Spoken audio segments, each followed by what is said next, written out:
I was present at this very venue when the President of India, Abdul Kalam, had come here, and I would echo his words when he said, "You cannot come to South Africa and in Durban and don't go to the Gandhi settlement." Mohandas Karamchand Gandhi was born in Porbandar, India, on 2nd October 1869. In May 1893, at the age of 22, he came on assignment to South Africa as a barrister. His bitter personal experiences here firmly planted the seeds of resistance against human injustice in him, and yielding to this need, he set up practice, first in Durban, where the Natal Indian Congress was formed in 1894, and then later in Johannesburg. The Natal Indian Congress was the only political organization on the face of Africa. It was under the aegis of the Natal Indian Congress and other little institutions around him that he launched his campaigns in our country. But his legacy of Satyagraha was born as a result of a defiance of registration of wives and children in Johannesburg. These were the seeds for Satyagraha. The seeds that were sown on the soil of Phoenix formed the vision that was to lead India's freedom from colonialism and America's freedom from slavery. He taught the people by example to stop being on the knees and cohorted them to stand tall and look your opponent in the eye. Both the establishment of the Natal Indian Congress and Gandhi's own work at that stage related to the aspirations of people of Indian origin who came here as indentured laborers, their children, and those people who came here as traders. In 1903, even while working in Johannesburg, Gandhi started a weekly journal in Durban, The Indian Opinion. Gandhi said, "Week after week, I poured my soul in its columns and expounded the principles and practice of Satyagraha." Once, on the 24-hour train trip from Johannesburg to Durban, Gandhi read John Ruskin's Unto This Last.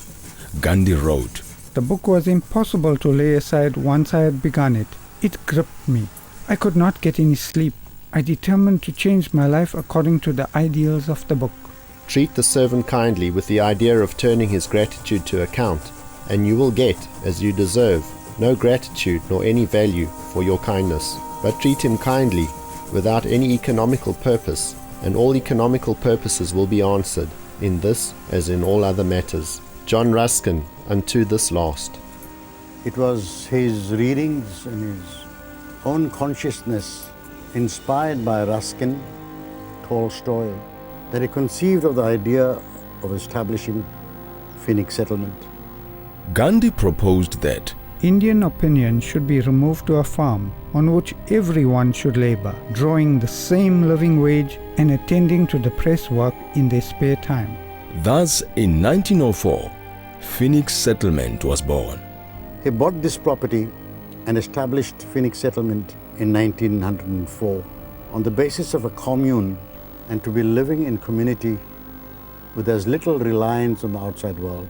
Actually, it is historically correct to say that Phoenix settlement was Gandhi's first experiment in ashram kind of living.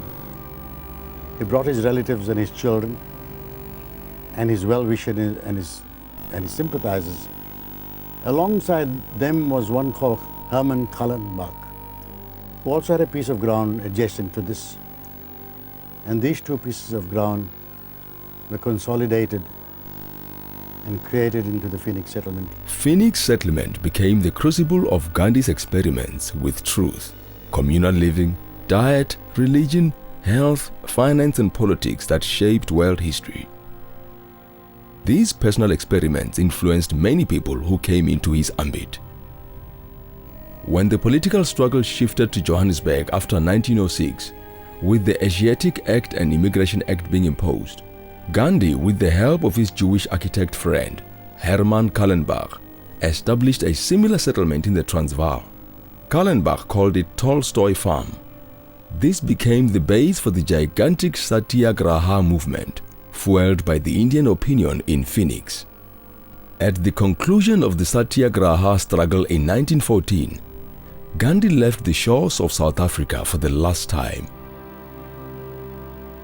What is the most significant part of Phoenix settlement is Gandhi's insight into the future.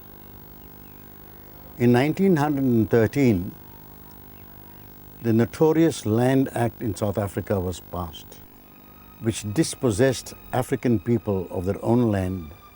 And when this dispossession took place, in that same year, in 1913, he turned around just before he left for India and created a trust and passed his private property into the hands of the trust to manage the affairs of the settlement in the interest of the wider community. In 1917, Gandhi's second son, Manilal, returned to Phoenix and took over the responsibility of the settlement and the press.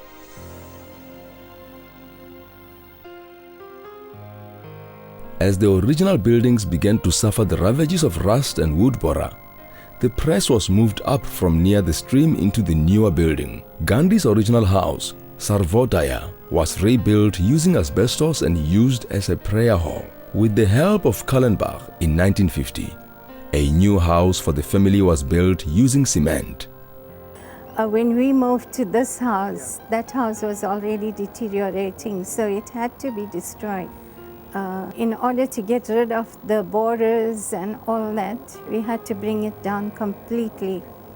With some funding which my father managed to get from people in Johannesburg, the house was rebuilt. Manilal took up the cudgels of his father and was himself imprisoned several times, protesting at unjust laws, becoming the longest-serving editor of the Indian Opinion. To honor his mother, Kastaba, who was illiterate, Manilal built a school in her name. This place belonged to the Gandhi settlement, and therefore they decided to name the school after Gandhi's wife, Kasturba. Gandhi's wife was married when she was a young teenager, and she resented this because she was apparently never properly educated. So education was high on the agenda. The son who remained here established the school there with his mother's name on it. My mother started a school over there in that building. And initially she just, saw that there were a lot of children around here and they required education and they had no place to go to. So she just collected those few children and, started the school. And for nearly 2 years, she continued with that school. She had to employ a few people as well, because she started on a voluntary basis and then she couldn't manage with so many kids. The attention of the inspector was drawn to the school, and he came and he said, you either close the school immediately or you collect some funding and we'll help you to build a school, but only for Indians. You can't have a non-racial school. In 1956, Manilal passed away, and the Indian Opinion became difficult to sustain. Ben called us from the press, says, please come here. Bhai is very sickly. So we ran there, we stopped all our work, we ran there. He was gone. He was gone. And after that, my mom had to run the newspaper. And it was really very difficult for her to run the newspaper, to see to this whole settlement and all that responsibility. She was a very good editor for the Gujarati section of the press. But when it came to English, she wasn't that, good at the language. And also because fundraising was a problem for the newspaper to continue, a decision was taken by the trust to close the newspaper. So it was closed in 1961.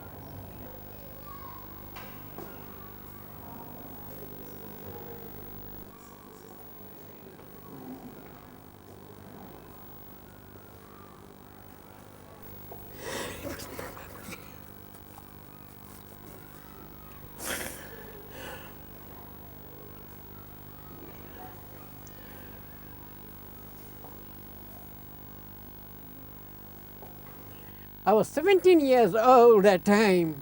I was a young boy. I knew nothing. When I came to the press, I had to see other people doing. I watched the thing. So I started picking the thing. I had to learn the cases by heart. Where every pigeonhole is, there's a certain alphabet is kept. So we pick the thing and set the thing up and lock it in a case. And after that, we print, take out the paper when the paper gets ready. Paper was printed weekly. Indian Opinion was printed weekly. Stories were very good that time. They used to get cuttings from India, and people from Durban used to write also. So we all do our duty, what is to be done, and we must get the paper out in time. Friday morning the paper must go. No matter how you work, if you work late in the night, to get the paper out, it's your duty to take the paper out on Friday morning. It must be posted. When this paper was established many years ago, when in fact the hour was very dark, Mahatma Gandhi thought it was important to have the written word to spread the message, and secondly, that the opinions of the oppressed was very important to be heard, and it therefore helped in terms of mobilizing people for the struggle. Although in 1961, the last copy of the Indian Opinion marked the end of an era, like the mythological phoenix, there seemed new beginnings.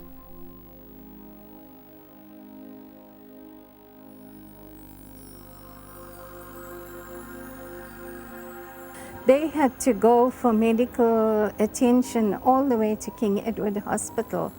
It meant taking 2 buses from here to the Warwick Avenue bus rank, take another bus from there to go to King Edward and back again. So it was very difficult for them, and so they preferred to come here. And within a few years, it grew until, we had to employ a full-time person, a nurse, and then have more doctors who were on the roster. We saw African patients from Inanda mostly, and we saw them with common problems, and we ran the clinic as best we could.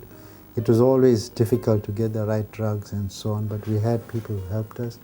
We used to see in the region of about minimum of 100 patients, and we had students from the medical school also who used to come and help us out. They approached them to say that they would like to bring students out there to study and work in the communities and to use that clinic as a training center.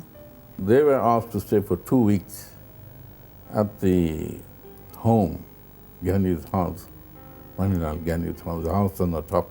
This was well received by the trust, and that's how we got involved in it. The 1960s also saw a resurgence of activities marking the Mahatma's birth centenary celebrations, and by 1969 there were 3 new buildings: a new clinic, a library and a museum.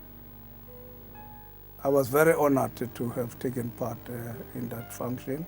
You had children and parents, you had your professors and doctors and everybody there. And I think this was a very beautiful window of what South Africa can be. This spirit continued into the 70s, and 1971 saw the revival of the NIC with a call for freeing all political prisoners. So the tradition since 1960 of Phoenix settlement changed slightly. It became more assertive and aggressive in intervening and challenging what apartheid had to offer.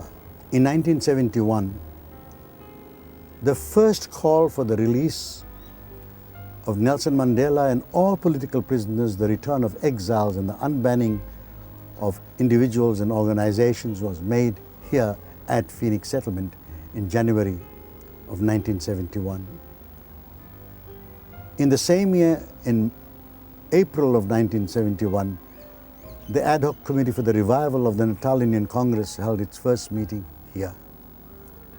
And in October of the same year, in 1971, the Natal Indian Congress was revived symbolically on Gandhi's birthday here at Phoenix Settlement. It was a revival of political activity with a political purpose.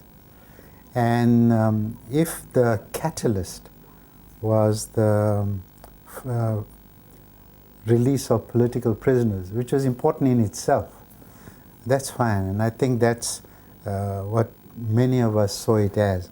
It was an impulse towards a new energizing of the political movement. Phoenix took a crucial role as a catalyst in the struggle against apartheid. Political camps played an increased role uniting communities from the townships and growing awareness and leaders. Both with Mewa and Ila, we organized at the beginning of each year from about 1972 onwards, for the next 5 or 6 years, a kind of reception process for new students that were coming so that we could politically educate them. We used to come and train here, as I recall, for days on end, training provided by stalwarts of the movement like Praveen Gordon and company. And I remember there's a clinic down the road, and we should bring over the weekend, our sleeping bags across. We were provided with sandwiches and meals, and we stayed over 2 or 3 days, being trained on all aspects of how to become a activist in the community. It was a microcosm of the past, it was a promise of the future, it was a sense of involvement in the present. It was really very critical. I think that is why the Phoenix settlement became so important, precisely because of the participation in that settlement, or the convergence in that settlement of all the different people of whatever color, whatever community you could imagine. It was a nice set of ideas. It spoke about freedom and liberty and the exaltation of the human spirit and the eradication of poverty and all the grand things. And I can tell you, when everybody who is an activist of note, when they speak about their training, the Gandhi settlement will be mentioned as a venue where the training did happen. A whole range of people have passed through this place. But I love that part of Phoenix Settlement's history. I remember Phoenix Settlement in 1960, when in this very house, the late Mrs. Luthuli, the late Mrs. Sushila Gandhi, Mrs. Jackie Arenstein, the late Alan Paton, from across the political spectrum, fasted here for 5 days when the African National Congress was banned. And on the day on which their fast was terminating, on the 5th day, all these available trees were draped with the flags of the African National Congress.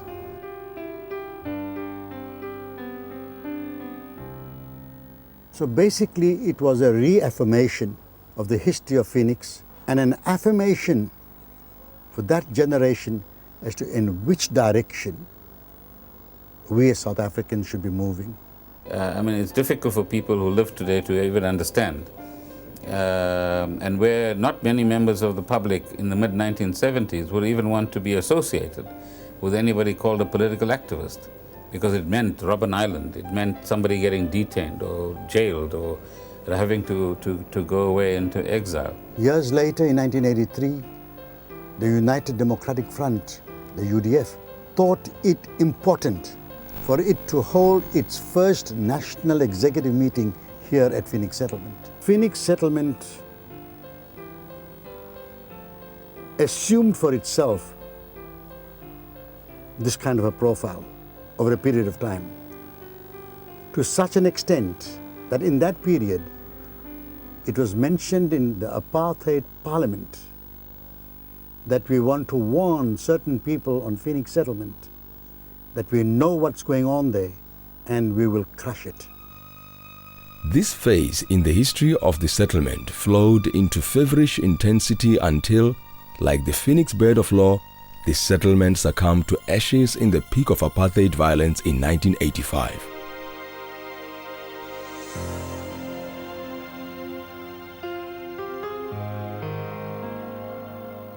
Phoenix settlement, Gandhi's institution, indeed subsequently became a challenge to the apartheid system.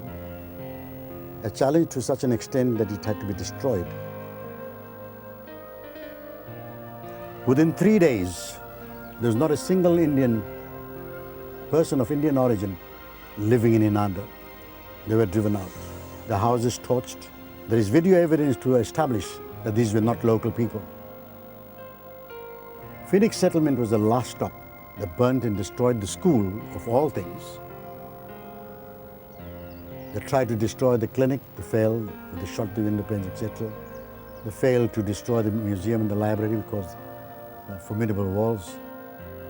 But this building was systematically brought down piece by piece, window by window, door by door, and smashed on the premises. And within hours, this place was gone. It's just a platform left. The house on the top was torched and destroyed. The destruction of Phoenix settlement was not an attempt to destroy these structures. It was an attempt to destroy the vision that it had.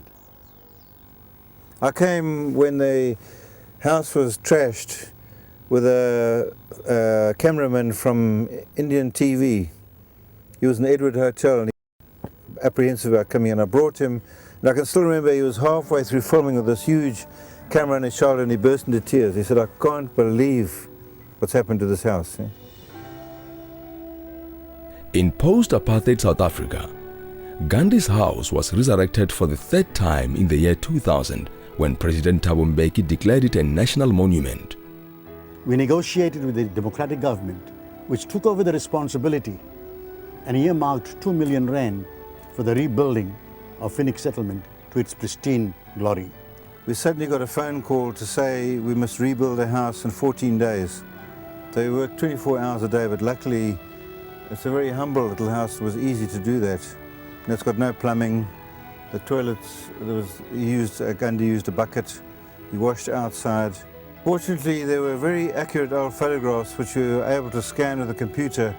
So every nut on that building or every bolt head is correct and faithful. The columns, for example, all that was left there was a slab and a chimney. So that was built in 2 weeks. It was finished about 3 hours before President Mbeki arrived here.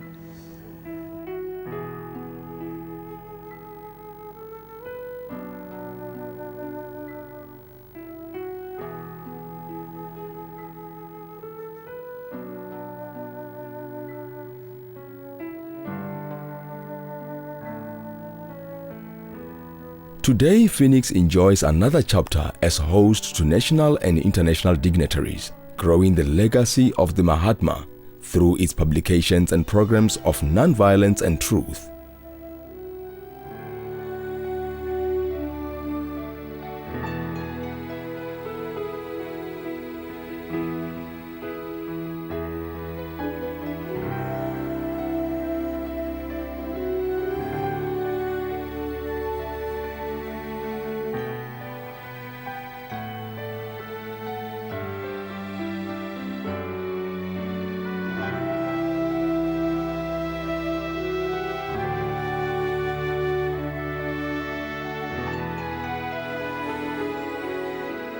Thank you.